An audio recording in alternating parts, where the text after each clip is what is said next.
এনগুনি উপজাতির নারীরা বিখ্যাত স্পোর্টস ব্র্যান্ড নাইকির জন্য যে এক ট্যাপেস্ট্রি সৃষ্টি করেছেন সেই খবর কজন জানে? এনগুনিরা কাচের পুঁতি তৈরির সাংস্কৃতিক ঐতিহ্য বাঁচিয়ে রাখার এবং বাইরের প্রভাব দূরে রাখার চেষ্টা চালিয়ে যাচ্ছে। মানুষ পশ্চিমা জগতের কায়দায় উপার্জনের চেষ্টা করছে। আমরা ঐতিহ্যের মধ্যে আধুনিকতার ছোঁয়া দিয়ে পরিচিতি বাড়িয়ে তুলছি। এম্বালি এমথেতওয়া নিজের এনগুনি সংস্কৃতির চিরায়ত পুঁতি তৈরির কাজে আগ্রহী। কিন্তু তিনি কেন এই শিল্প পুনর্জীবিত করার সিদ্ধান্ত নিয়েছেন? কেনই বা তিনি বড় ট্যাপেস্ট্রির জমি হিসেবে সেই পুঁতি ব্যবহার করেন?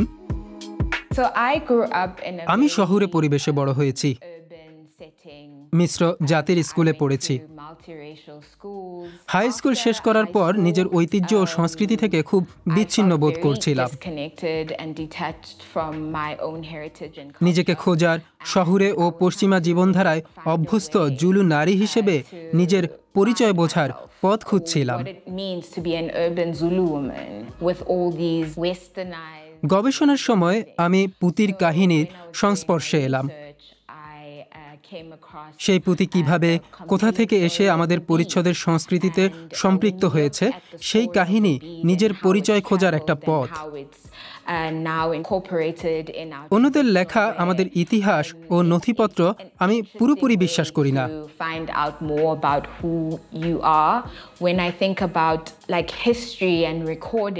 কারণ সেগুলি খুবই পক্ষপাতদুষ্ট।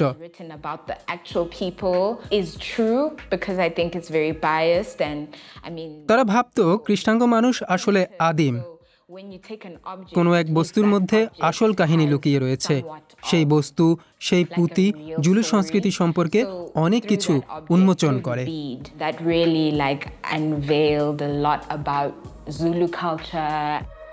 সোয়েটোর সাপা স্টেডিয়ামে যে বিশাল মাপের ট্যাপেস্ট্রি শোভা পাচ্ছে, সেটি সৃষ্টি করতে এম্বালিকে এক টিম গড়ে তুলতে হয়েছিল।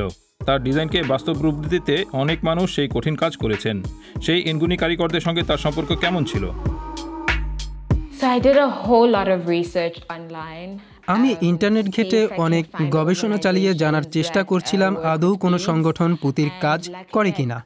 সৌভাগ্যবশত আমি সিয়াসিজা ট্রাস্ট নামের একটি এনজিওর সন্ধান পেলাম। তারা অনেক গোষ্ঠী ও কারিগরের সঙ্গে কাজ করে। প্রথম দিকে আমি কয়েকজন নারী, পুরনো প্রজন্মের গোগোদের দেখা পেলাম।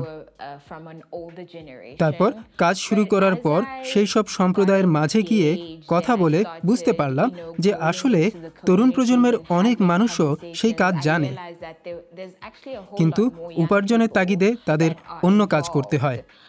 আমার মতে তাদের সামনে অন্য কোনো পথ খোলা নেই। প্রাচীন এনগুনি শিল্পকলার ভবিষ্যৎ উজ্জ্বল। এম্বালি ও তার টিম সেই ধারা বাঁচিয়ে রাখতে লাগাতার পরিশ্রম করে চলেছেন।